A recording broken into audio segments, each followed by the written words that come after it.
Welcome back everyone. ಈ ವಿಡಿಯೋದಲ್ಲಿ ನಾನು section C 12 marks question from Bengaluru city university BBA 2025 question ಪೇಪರ್ನ ಸಾಲ್ವ್ ಮಾಡ್ತಾ ಇದ್ದೀನಿ. ಮೋಸ್ಟ್ ಇಂಪಾರ್ಟೆಂಟ್, ಈ ರೀತಿಯೇ ನಿಮಗೆ ಕ್ವೆಶನ್ ಎಕ್ಸಾಮಿನೇಷನಲ್ಲಿ ಅರೈಸ್ ಆಗುವಂಥದ್ದು.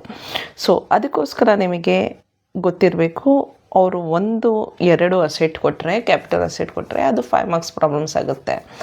12 ಮಾರ್ಕ್ಸ್ ಪ್ರಾಬ್ಲಮ್ಸಲ್ಲಿ 4-5 ಕ್ಯಾಪಿಟಲ್ ಅಸೆಟ್ಸನ್ನು ಕೊಟ್ಟಿರ್ತಾರೆ. ಸೊ ಈಗ during the year ended 31st March 2025 ನಾವು ಮಾಡಬೇಕಾಗಿರೋದ್ರಿಂದ ಮಿಸ್ಟರ್ ದಾಸ್ ಅನ್ನುವಂಥ ವ್ಯಕ್ತಿ ಫಾಲೋಯಿಂಗ್ ಅಸೆಟ್ಸನ್ನು ಸೇಲ್ ಮಾಡಿದ್ದಾರೆ. Compute the amount of capital gains for the assessment year 2025-26 ಅಂತ ಕ್ವೆಶನ್ ಇದೆ. ಸೊ ಈಗ ಈ ಕ್ವೆಶನನ್ನು ನೀವೇನು ಮಾಡ್ತೀರಾ, ಫಸ್ಟು ಸ್ಕ್ರೀನ್ಶಾಟ್ ತಕ್ಕೊಳ್ತೀರಾ. ಆನಂತರ ಅದ್ರ ಬೇಸಿಸ್ ಮೇಲೆ ನೀವು ಒಂದು paper, notes, what ever it is ಅದರಲ್ಲಿ ಸಾಲ್ವ್ ಮಾಡ್ತೀರಾ. ಜೊತೆಗೆ ಕ್ವೆಶನ್ ರೆಡಿ ಇದ್ದರೆ ಸೊಲ್ಯೂಷನು ರೆಡಿ ಇರುತ್ತೆ. Okay, so let's understand the question. ಇಲ್ಲಿ ನಾವು ಫಸ್ಟ್ ಏನು ಮಾಡಬೇಕು ಅಂದರೆ 12 ಮಾರ್ಕ್ಸ್ ಕ್ವೆಶನ್ಸನ್ನು ಸಾಲ್ವ್ ಮಾಡುವಾಗ ಆಬ್ವಿಯಸ್ಲಿ ನ್ಯೂ ರೆಜಿಮ್ ಪ್ರಕಾರನೇ ಮಾಡಬೇಕಾಗುತ್ತೆ, ವಿತೌಟ್ ಇಂಡೆಕ್ಸೇಷನ್. ಆದರೆ ಕೆಲವೊಂದು ಅಸೆಟ್ಸಿಗೆ ವಿತ್ ಇಂಡೆಕ್ಸೇಷನ್ನು ತೊಗೊಳ್ಬೇಕಾಗುತ್ತೆ, ಅದು ಇಮ್ಮೂವೇಬಲ್ ಪ್ರಾಪರ್ಟಿ ಆಗಿದ್ದರೆ. ಸೊ ಈಗ ಯಾವುದ್ಯಾವುದು ಇಮ್ಮೂವೇಬಲ್ ಪ್ರಾಪರ್ಟಿ ನೋಡಿ, ಬ್ಲೂ ಕಲರಲ್ಲಿ ನಾನು ಹೈಲೈಟ್ ಮಾಡುವಂಥದ್ದು ಇಲ್ಲಿ ಶಾಪ್ ಅನ್ನುವಂಥದ್ದು ಬಿಲ್ಡಿಂಗ್ ಅಂತ ಅರ್ಥ. ಅದನ್ನು ನಾವು ಮೂವ್ ಮಾಡೋಕ್ಕಾಗಲ್ಲ, ಒಂದೇ ಕಡೆ ಇರುತ್ತೆ. So that is immovable property. So ಇದಕ್ಕೆ ನಾವು ವಿತ್ ಪ್ಲಸ್ ವಿತೌಟ್ ಇಂಡೆಕ್ಸೇಷನ್ ಮಾಡಬೇಕಾಗುತ್ತೆ, without indexation. Next machinery, that's a movable property. So ಇದು ವಿತೌಟ್ ಇಂಡೆಕ್ಸೇಷನ್ ಮಾಡಬೇಕು. Furniture again it is a movable property, so without indexation ಮಾಡಬೇಕು. Next machinery, again it's a movable property, without indexation ಮಾಡಬೇಕು. Next agriculture land is immovable property, ಇದು immovable property. So ಇದಕ್ಕೆ ನಾವೇನು ಮಾಡ್ತೀವಿ, with plus without indexation, ಅಂದರೆ old ರಿಜಿಮು ಮತ್ತು new regime ಎರಡಕ್ಕೂ ಮಾಡ್ತೀವಿ. ನೆಕ್ಸ್ಟು 1 ರೆಸಿಡೆನ್ಷಿಯಲ್ ಹೌಸ್ ಅಂತ ಕೊಟ್ಟಿದ್ದಾರೆ. ಇದು ರಿಪೀಟ್ ಆಗಿದೆ ಕ್ವಶನ್ಸ್, ನಾನು ಪ್ರೀವಿಯಸ್ ಕ್ವಶನ್ ಮಾಡಿದ್ದೀನಿ, ಅಪ್ಲೋಡ್ ಮಾಡಿದ್ದೀನಿ. ಇಲ್ಲಿ ನಾನು ಏನೋ ಯೂಸ್ ಮಾಡ್ತಾಯಿದ್ದೀನಿ ಪೆನ್ನು, ಅದೇನೋ ಬರ್ತಾ ಇದೆ, ನೀವೇನು ಟೆನ್ಷನ್ ಮಾಡ್ಕೊಳ್ಬೇಡಿ. 1 ರೆಸಿಡೆನ್ಷಿಯಲ್ ಹೌಸ್ ಪರ್ಚೇಸ್ಡ್ ಇನ್ 2008-9. ಅಗೇನ್ ಇದಕ್ಕೆ ವಿತ್ ಆ್ಯಂಡ್ ವಿತೌಟ್ ಇಂಡೆಕ್ಸೇಷನ್. ಅಂದರೆ ಈಗ ನಾನು ಯಾವುದು ಬ್ಲೂ ಕಲರಲ್ಲಿ ಹೈಲೈಟ್ ಮಾಡಿದ್ದೀನಿ ನೋಡಿ, ಅದಕ್ಕೆ ವಿತ್ ಇಂಡೆಕ್ಸೇಷನು ಮಾಡಬೇಕು, ವಿತೌಟ್ ಇಂಡೆಕ್ಸೇಷನು ಮಾಡಬೇಕು. ಸೊ ಫಸ್ಟು ನಾನೇನು ಮಾಡಿದ್ದೀನಿ, same to same like previous problem. ಇಲ್ಲಿ ಇನ್ನೊಂದು ಅಡಿಷ್ನಲ್ ಇನ್ಫಾರ್ಮೇಷನು ಕೊಟ್ಟಿದ್ದಾರೆ ಅವರು. ಇಲ್ಲೆಲ್ಲ ನಮಗೆ ಕಾಸ್ಟ್ ಆಫ್ ಪರ್ಚೇಸು ಅಥವಾ written down value, sale proceeds ಅಂತ ಕೊಟ್ಟಿದ್ದಾರೆ. ಸೊ ಈಗ ಕೆಲವೊಂದಕ್ಕೆ ಲೈಕ್ ಮಷಿನರಿ, ಫರ್ನಿಚರ್, ಮಷಿನರಿ ಏನಿದೆ ಇದಕ್ಕೆ ರಿಟರ್ನ್ ಡೌನ್ ವ್ಯಾಲ್ಯೂ ಅಂತ ಡೈರೆಕ್ಟಾಗಿ ಕೊಟ್ಬಿಟ್ಟಿದ್ದಾರೆ. ಸೊ ನಾವು ಅದನ್ನು ಡೈರೆಕ್ಟಾಗಿ ರಿಟರ್ನ್ ಡೌನ್ ವ್ಯಾಲ್ಯೂ ಅಂತಲೇ ಪರ್ಚೇಸ್ ಕನ್ಸಿಡರ್ ಮಾಡ್ಕೊಳ್ತೀವಿ. ಅಲ್ಲಿ ಕಾಸ್ಟ್ ಆಫ್ ಪರ್ಚೇಸ್ ಅಂತ ಏನಿರಲ್ಲ, ಡೈರೆಕ್ಟ್ ಅಷ್ಟೇ, ಅದನ್ನೇ ಕಾಸ್ಟ್ ಆಫ್ ಅಕ್ವಿಸಿಷನ್ ಅಂತ ಕನ್ಸಿಡರ್ ಮಾಡ್ಕೊಳ್ತೀವಿ. ಈ ಮೂರಕ್ಕೆ ಯಾವುದಕ್ಕೆ, ಮಷಿನರಿ, ಫರ್ನಿಚರ್, ಮಷಿನರಿ. ಯಾಕಂದರೆ ಅದಕ್ಕೆ ಡಿಪ್ರಿಸಿಯೇಷನ್ ಅಪ್ಲಿಕಬಲ್ ಆಗುತ್ತೆ. ಡಿಪ್ರಿಸಿಯೇಷನ್ ಯಾವುದಕ್ಕೆ ಅಪ್ಲಿಕಬಲ್ ಆಗುತ್ತೆ ಅಂದರೆ ಮಷಿನರಿ, ಫರ್ನಿಚರ್ಸ್ ಅಂಥದ್ದಕ್ಕೆ ಡಿಪ್ರಿಸಿಯೇಷನ್ ಅಪ್ಲಿಕಬಲ್ ಆಗುತ್ತೆ. ಲ್ಯಾಂಡಿಗೆ ಯಾವತ್ತಿಗೂ ಡಿಪ್ರಿಸಿಯೇಷನ್ ಇಲ್ಲ, ಗೊತ್ತಿರಲಿ ನಿಮಗೆ. Okay, so let's start. ಇಲ್ಲಿ ಒಂದು ಅಡಿಷ್ನಲ್ ಇನ್ಫಾರ್ಮೇಷನ್ ಕೊಟ್ಟಿರ್ತಾರೆ. During the year he bought another house for residence ಅಂತ. ಅನದರ್ ಹೌಸ್ ಫಾರ್ ರೆಸಿಡೆನ್ಸ್ ಅಂದರೆ ಇಲ್ಲಿ ಎಕ್ಸೆಂಪ್ಷನ್ ಬಗ್ಗೆ ಮಾತಾಡ್ತಾ ಇದ್ದಾನೆ. ಕ್ಲೈಮ್ ಸೆಕ್ಷನ್ 54 ಎಕ್ಸೆಂಪ್ಷನ್ ಕೊಡಿ ಅಂತ ಅವ್ರು ಹೇಳಿಲ್ಲ ಕ್ವಶನಲ್ಲಿ, ಜಸ್ಟ್ ನಾನು ಹಾಕಿದ್ದೀನಿ ನಿಮಗೆ ಅರ್ಥ ಆಗಲಿ ಅಂತ. ಅಂದರೆ ಯಾವಾಗ ಒಂದು ರೆಸಿಡೆನ್ಷಿಯಲ್ ಹೌಸನ್ನು ಸೇಲ್ ಮಾಡಿ ಇನ್ನೊಂದು ರೆಸಿಡೆನ್ಷಿಯಲ್ ಹೌಸನ್ನು ಪರ್ಚೇಸ್ ಮಾಡ್ತಾರೆ, ನಿಮಗೆ ಗೊತ್ತಿದೆ ಸೆಕ್ಷನ್ 54 ಅಂಡರಲ್ಲಿ ಎಕ್ಸೆಂಪ್ಷನ್ ಬರುತ್ತೆ. ಎಷ್ಟು ಅಮೌಂಟಿಗೆ, 2,50,000ಗೆ. Next assume all sales account on or after July 23rd, 2024. ಯಾಕೆ ನಾವು ಅದನ್ನು ಅಸ್ಯೂಮ್ ಮಾಡ್ತಾ ಇದ್ದೀವಿ ಅಂದರೆ ಇಲ್ಲೇನು ಯಾವತ್ತು ಸೇಲ್ ಆಯಿತು ಅಂತ ಅವ್ರೇನು ಕ್ವೆಶನಲ್ಲಿ ಕೊಟ್ಟಿಲ್ಲ. ಇನ್ ಕೇಸ್ ಕ್ವೆಶನಲ್ಲಿ ಕೊಟ್ಟಿರ್ತಾ ಇದ್ದರೆ ಬಿಫೋರ್ July 23rd, 2024 ಆಗಿದ್ದರೆ ಅದಕ್ಕೆ ಓಲ್ಡ್ ರಿಜಿಮ್ ವಿತ್ ಇಂಡೆಕ್ಸೇಷನ್ನು. ಆಫ್ಟರ್ ಜುಲೈ 2024 ಆಗಿದ್ದರೆ ಅದಕ್ಕೆ ನ್ಯೂ ರಿಜಿಮ್. ಓಕೆ, ನ್ಯೂ ರಿಜಿಮಲ್ಲಿ ಓನ್ಲಿ ಫಾರ್ ಇಮ್ಮೂವೇಬಲ್ ಅಸೆಟ್ಸ್ ಮಾತ್ರ ನಾವು ವಿತ್ ಆ್ಯಂಡ್ ವಿತೌಟ್ ಇಂಡೆಕ್ಸೇಷನ್ ಮಾಡಬಹುದು. ಮೂವೇಬಲ್ ಅಸೆಟ್ಸಿಗೆ ಓನ್ಲಿ ವಿತೌಟ್ ಇಂಡೆಕ್ಸೇಷನ್ನೇ ಮಾಡ್ತೀವಿ. ಓಕೆ, ಸೊ ಈಗ ನಾವು ಈ ಪ್ರಾಬ್ಲಮನ್ನು ಸಾಲ್ವ್ ಮಾಡೋಣ. So one by one let's start with format first. Computation of total capital gains for assessment year 25-26, previous year 2024-25 of Mr. Das. Assume ಮಾಡ್ತಾ ಇದ್ದೀವಿ sales date is on or after July 23rd, 2024. ಇದು ಒಂದೇ ಒಂದು ಯೂನಿಟಲ್ಲಿ ನೀವು ಸ್ವಲ್ಪ ಕೇರ್ಫುಲ್ಲಾಗಿ ಮಾಡಬೇಕು. Unit 1ಅಲ್ಲಿ ಅಷ್ಟೇನು tension ಇಲ್ಲ. ಯೂನಿಟ್ 3ನಲ್ಲೂ ನಾನು ತುಂಬ ಸಿಂಪ್ಲಿಫೈ ಮಾಡಿ ನಿಮಗೆ ಪ್ರಾಬ್ಲಮ್ಸನ್ನು ಮಾಡಿಸ್ತೀನಿ. ಸೊ ಈಗ starting with first one shop. ನಾನಿಲ್ಲಿ ಅರ್ಬನ್ ಅಗ್ರಿಕಲ್ಚರ್ ಲ್ಯಾಂಡ್ ಅಂತ ಹಾಕಿದ್ದೀನಿ. ಶಾಪ್ ಆರ್ ಬಿಲ್ಡಿಂಗ್ ಇಲ್ಲಿದೆ ನೋಡಿ, ಶಾಪ್ ಆರ್ ಬಿಲ್ಡಿಂಗ್ ಇಲ್ಲೇ ಮಾಡಿಬಿಡೋಣ. ಅರ್ಬನ್ ಅಗ್ರಿಕಲ್ಚರ್ ಲ್ಯಾಂಡ್ ಇಲ್ಲೂ ಇದೆಯಲ್ಲ, ಅರ್ಬನ್ ಅಗ್ರಿಕಲ್ಚರ್ ಲ್ಯಾಂಡ್. ನಾವು ಇದನ್ನೇನು ಅಳಿಸೋ ಅವಶ್ಯಕತೆ ಇಲ್ಲ, ಓಕೆ. ಈಗ ನಾನು ಶಾಪ್ ಆ್ಯಂಡ್ ಬಿಲ್ಡಿಂಗ್ ಇದೆ ನೋಡಿ, ಫಸ್ಟ್ ಅದನ್ನು ತೊಗೊಳ್ತೀನಿ. ಫಸ್ಟ್ ಒನ್ನು 36,600ಗೆ ಪರ್ಚೇಸ್ ಆಗಿದೆ. ಸೇಲ್ 1,50,000ಗೆ ಆಗಿದೆ. ವಿತೌಟ್ ಇಂಡೆಕ್ಸೇಷನ್ ಮಾಡ್ತಾಯಿದ್ದೀನಿ. 1,50,000ಗೆ ಸೇಲ್ ಆಗಿದೆ.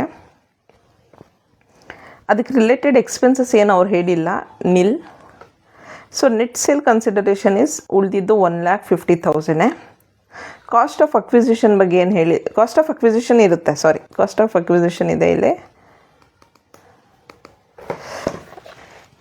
ಕಾಸ್ಟ್ ಆಫ್ ಅಕ್ವಿಸಿಷನ್ ಈಸ್, ನಿಮಿಷ, let me charge my pen so that it can work fast. Okay, so here cost of acquisition is to 36,600. 36,600 is the cost of acquisition. So ಇದನ್ನು ಬ್ರಾಕೆಟಲ್ಲಿ ಹಾಕೊಳ್ತೀನಿ because it should be deducted, minus ಮಾಡಬೇಕು ಅದನ್ನು. Cost of improvement ಬಗ್ಗೆ ಏನು ಹೇಳಿಲ್ಲ, nil. So ಉಳಿದಿದ್ದು 1,50,000ಅಲ್ಲಿ 36,600 ಹೋದರೆ ಎಷ್ಟು? ನೀವೇ ಹೇಳಿ, ಕ್ಯಾಲ್ಕುಲೇಟ್ ಮಾಡಿ. ಕ್ಯಾಲ್ಕುಲೇಟರ್ ಇಟ್ಕೊಂಡು ನೀವು ಕ್ಯಾಲ್ಕುಲೇಟ್ ಮಾಡಿ ನನಗೆ ಹೇಳಿ. 1,50,000 ಮೈನಸ್ 36,600 ಈಸ್ 1,13,400. ಇದು gross capital gains. Exemptions shop building ಬಗ್ಗೆ ಅವರೇನು ಹೇಳಿಲ್ಲ, ಸೊ ಅದು ಎಕ್ಸೆಂಪ್ಷನ್ ನಿಲ್. ಉಳಿದಿದ್ದು 1,13,400. ಇದು ವಿತೌಟ್ ಇಂಡೆಕ್ಸೇಷನ್ ಮಾಡ್ತಾಯಿದ್ದೀವಿ. Okay, so with indexation shop ಬಿಲ್ಡಿಂಗಿಗೆ ಎಷ್ಟಾಗ್ಬೋದು ಅಂದರೆ, ಇಲ್ಲೇ ಮೇಲೆ ನೋಡ್ಕೊಂಡೆ ಮಾಡ್ಕೊಂಡು ಹೋಗ್ತೀನಿ. ಕೆಳಗಿದೆ ನೋಡಿ, ವಿತ್ ಇಂಡೆಕ್ಸೇಷನ್ ಶಾಪ್ ಬಿಲ್ಡಿಂಗಿಗೆ ಸೇಮು ಸೇಲು 1,50,000ಗೆ ಆಗಿದೆ. ಎಕ್ಸ್ಪೆನ್ಸಸ್ಸು ಏನೂ ಇಲ್ಲ, ನಿಲ್. ಆಮೇಲೆ ಉಳಿದಿದ್ದು 1,50,000 that is consideration, net sale consideration. Cost of acquisition ಈಗ ಇಲ್ಲಿ ವಿತ್ ಇಂಡೆಕ್ಸೇಷನ್ ಆಗಬೇಕು. ವಿತೌಟ್ ಇಂಡೆಕ್ಸೇಷನ್ ಎಷ್ಟಿತ್ತು? 36,600 ಇತ್ತಲ್ವಾ.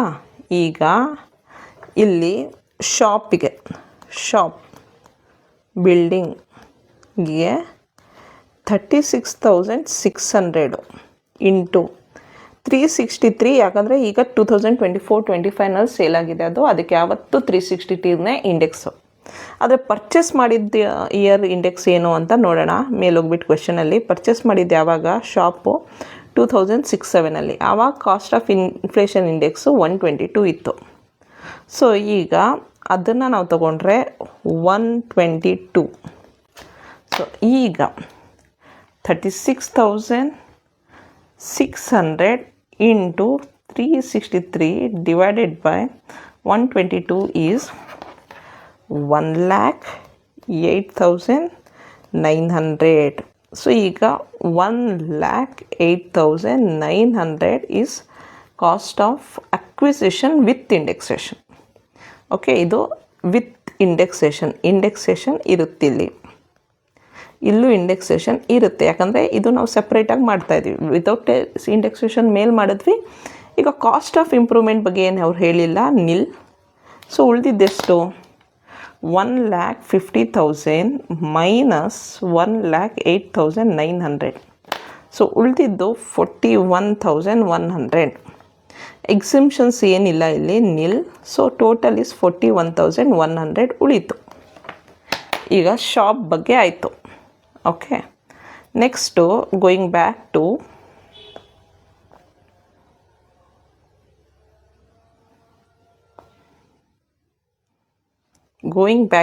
what? ಮಷಿನರಿ. ಸೊ ಈಗ ಮಷಿನರಿ ಬಗ್ಗೆ ಮಾಡೋಣ.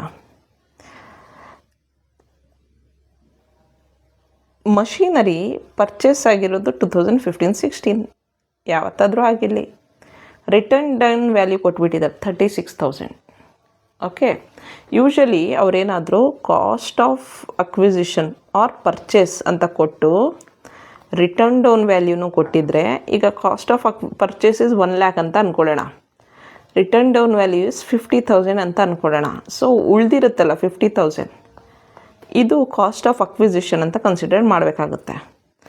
ಆದರೆ ಈ ಕ್ವೆಶ್ಚನಲ್ಲಿ ನೀವು ಅಬ್ಸರ್ವ್ ಮಾಡಿದ್ರೆ ಅವರೇನು ಕಾಸ್ಟ್ ಆಫ್ ಪರ್ಚೇಸ್ ಅಂತ ಸಪ್ರೇಟು, ರಿಟರ್ನ್ ಡೌನ್ ವ್ಯಾಲ್ಯೂ ಅಂತ ಸಪ್ರೇಟ್ ಏನು ಕೊಟ್ಟಿಲ್ಲ.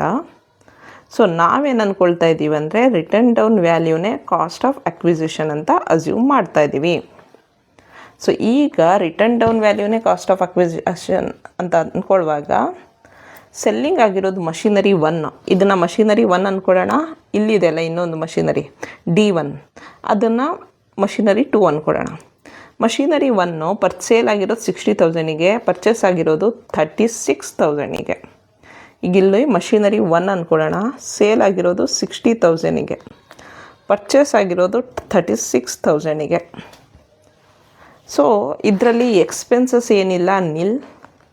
ಉಳಿದಿದ್ದು 60,000, purchase price 36,000, cost of improvement ಏನಿಲ್ಲ, ಉಳಿದಿದ್ದು 24,000, ಎಕ್ಸೆಂಪ್ಷನ್ಸ್ ಏನಿಲ್ಲ, ನಿಲ್. ಸೊ ಉಳಿದಿದ್ದು 24,000. ಇದು ಮೂವೇಬಲ್ ಪ್ರಾಪರ್ಟಿ ಆಗಿರೋದ್ರಿಂದ ಇದಕ್ಕೆ ವಿತ್ ಇಂಡೆಕ್ಸೇಷನ್ ನಾವು ಮಾಡ್ತಾ ಇಲ್ಲ. ನ್ಯೂ ರಿಜಿಮ್ ಪ್ರಕಾರ ಮಷೀನರಿಗೆ, ಫರ್ನಿಚರ್ಸಿಗೆ ಯಾವುದನ್ನ ನಾವು ಮೂವ್ ಮಾಡೋಕ್ಕೆ ಸಾಧ್ಯ, ಅದಕ್ಕೆ ಇಂಡೆಕ್ಸೇಷನ್ ಇಲ್ಲ. Okay, so next is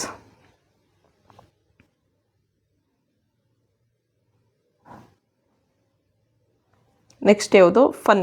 furniture purchase ಮಾಡಿರೋದು ಎಷ್ಟಕ್ಕೆ? ಸೇಲ್ ಆಗಿರೋದು 1,300ಗೆ, cost of acquisition 1,000. Okay, furniture sale ಆಗಿದ್ದು 1,300ಗೆ, cost of acquisition is 1,000, expenses ಇಲ್ಲ. ಸೊ ಇದು 1,300 ಆಗುತ್ತೆ. ಅದರಲ್ಲಿ 1,000 ಹೋದರೆ ಇದೊಂದು ಚೂರು ಆಟ ಆಡ್ತಾ ಇದೆ, ಬಿಕಾಸ್ ಬ್ಯಾಕ್ಗ್ರೌಂಡಲ್ಲಿ ಬೇರೆ ಅಪ್ಲಿಕೇಶನ್ ವರ್ಕ್ ಆಗ್ತಾ ಇದೆ, ಅದಕ್ಕೆ ಸ್ಲೋ ಆಗ್ತಾ ಇದೆ ಇಲ್ಲಿ. Okay, don't worry. ಸೊ ಈಗ 1,300 ಕಾಸ್ಟ್ ಆಫ್ ಇಂಪ್ರೂವ್ಮೆಂಟ್ ಏನಿಲ್ಲ, ನಿಲ್. 1,300ಅಲ್ಲಿ 1,000 ಹೋದರೆ ಉಳಿದಿದ್ದೆಷ್ಟು? 300. ಎಕ್ಸೆಂಪ್ಷನ್ಸ್ ಏನಿಲ್ಲ, nil. So 300 is the taxable capital gain. ಇದು ಫರ್ನಿಚರ್ದು. ಈಗ ಮಷಿನರಿ 2 ನೋಡೋಣ. ಮಷಿನರಿ 2 ಏನು ಹೇಳುತ್ತೆ ಕ್ವಶನಲ್ಲಿ? ಮಷಿನರಿ 2 ಹೇಳುತ್ತೆ 10,000 is cost of acquisition and 15,000 is sale proceed. 15,000ಕ್ಕೆ sale ಆಗಿದೆ, cost of acquisition is 10,000. Expenses ಏನಿಲ್ಲ, ನಿಲ್. ಸೊ 15,000ಅಲ್ಲಿ 0 ಹೋದರೆ 15,000 ಉಳೀತು. ಆಮೇಲೆ ಕಾಸ್ಟ್ ಆಫ್ ಇಂಪ್ರೂವ್ಮೆಂಟ್ ಏನಿಲ್ಲ, ಕಾಸ್ಟ್ ಆಫ್ ಇಂಪ್ರೂವ್ಮೆಂಟ್ ಏನಿಲ್ಲ, ನಿಲ್. ಸೊ ಈಗ 15,000ಅಲ್ಲಿ 10,000 ಹೋದರೆ 5,000 ಉಳೀತು. ಎಕ್ಸೆಂಪ್ಷನ್ಸ್ ಏನಿಲ್ಲ, ನಿಲ್. ಸೊ ಉಳಿದಿದ್ದು 5,000. ಇದು ಸಿಂಪಲ್. ಫರ್ನಿಚರು, ಮಷಿನರಿ ಇಂಥದ್ದೆಲ್ಲ ಸಿಂಪಲ್. ಆದರೆ urban agriculture, land, shop, building, ಆಮೇಲೆ ರೆಸಿಡೆನ್ಷಿಯಲ್ ಹೌಸ್, ಇದನ್ನು ಮಾತ್ರ ನಾವು ಕೇರ್ಫುಲ್ಲಾಗಿ ಮಾಡಬೇಕು. ಶಾಪ್ ಬಿಲ್ಡಿಂಗ್ ಮಾಡಿಬಿಟ್ವಿ. ಈಗ ನಾವೇನು ಮಾಡಬೇಕು? ಏನು ಕೊಟ್ಟಿದ್ದಾರೆ ಅವರು? ಅಗ್ರಿಕಲ್ಚರಲ್ ಲ್ಯಾಂಡ್ ಇನ್ ಬೆಂಗಳೂರು ಅಂತ ಹೇಳಿದ್ದಾರೆ, ಅರ್ಬನ್ ಅಂತಲೂ ಹೇಳಿದ್ದಾರೆ. So this is taxable. ಇದು ಕ್ಯಾಪಿಟಲ್ ಗೇನ್ಸಲ್ಲಿ ಬರುತ್ತೆ. ಅದೇ ಇನ್ ಕೇಸ್ ಅವರು agricultural land in rural area ಅಂತ ಹೇಳಿರ್ತಾರೆ, ದಟ್ ಈಸ್ ನಾಟ್ ಟ್ಯಾಕ್ಸಬಲ್.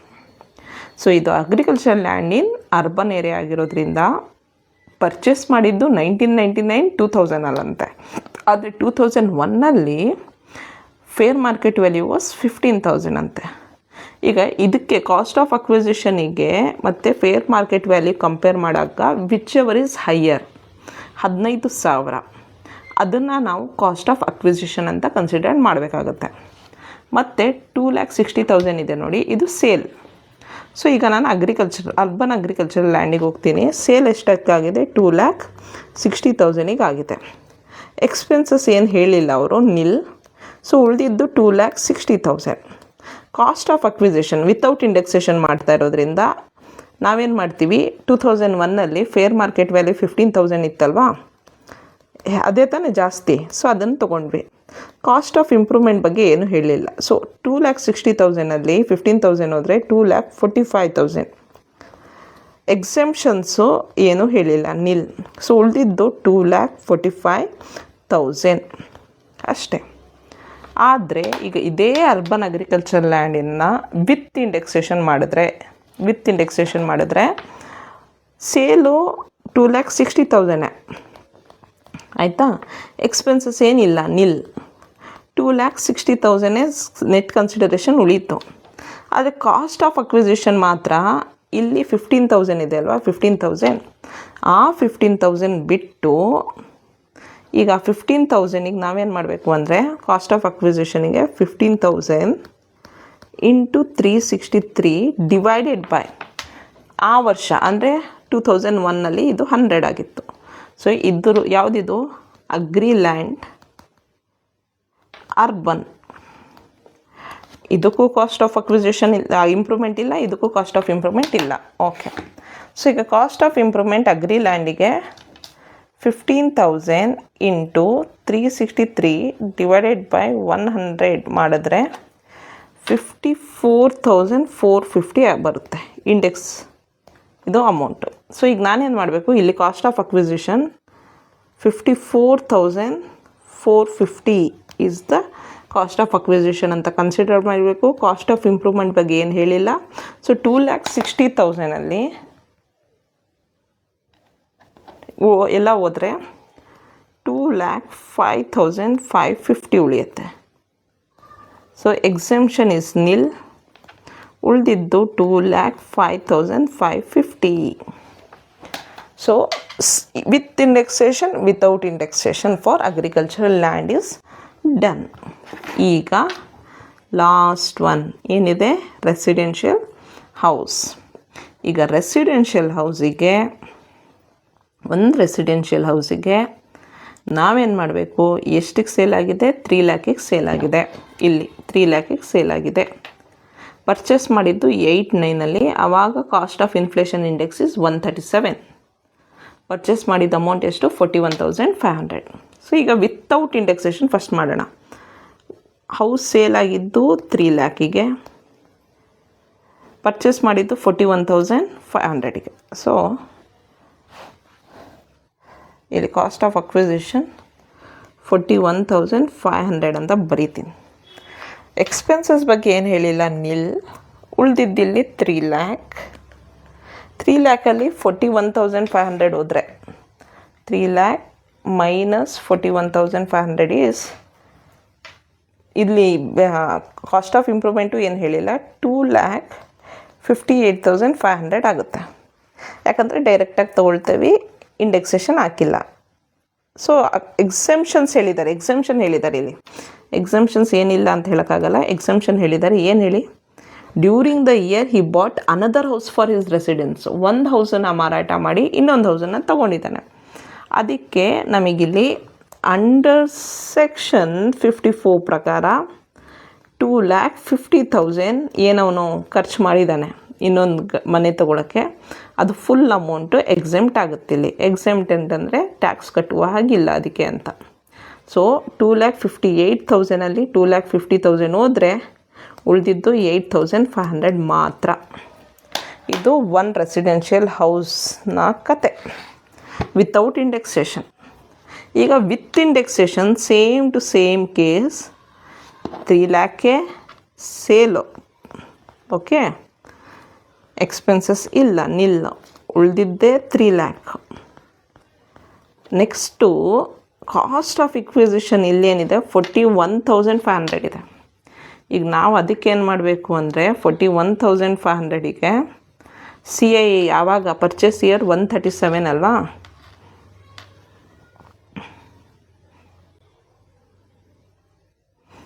ಇಲ್ಲಿ ಬಾಕ್ಸಲ್ಲಿ ಹೋಗ್ತೀನಿ, ಏನದು ರೆಸಿಡೆನ್ಷಿಯಲ್ ಹೌಸ್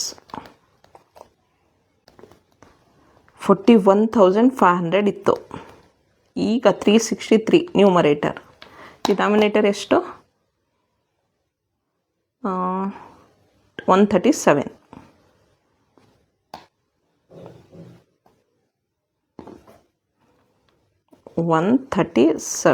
ಸೊ 41,500